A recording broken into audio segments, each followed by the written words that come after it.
Syederlun insiden pohon tumbang yang menimpa 2 tiang listrik akibat hujan disertai angin kencang terjadi di Desa Mutiara, Kecamatan Sawang, Kabupaten Aceh Selatan, tepatnya di kawasan Gunung Alukrit, lintas Tapak Tuan Melaboh pada Rabu 19 April 2023 malam sekira pukul 20 waktu Indonesia Barat.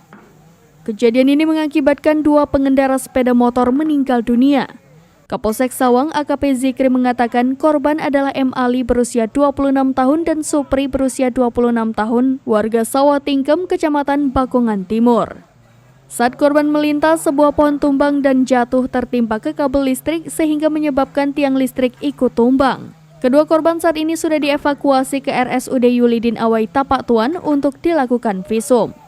Kepala Pelaksana BPBD Aceh Selatan, Haji Zainal mengatakan, pohon tumbang akibat hujan dan angin kencang yang disertai petir terjadi di beberapa lokasi di Kabupaten Aceh Selatan. Di antaranya Gampong Kuta Baru, Kecamatan Sawang, Gunung Lokrit, Gampong Sawang Mutiara, Kecamatan Sawang, dan Gampong Labuhan Taruk 2, Kecamatan Meke. Dari Aceh Selatan, Ilhamisya Putra, serampinews.com.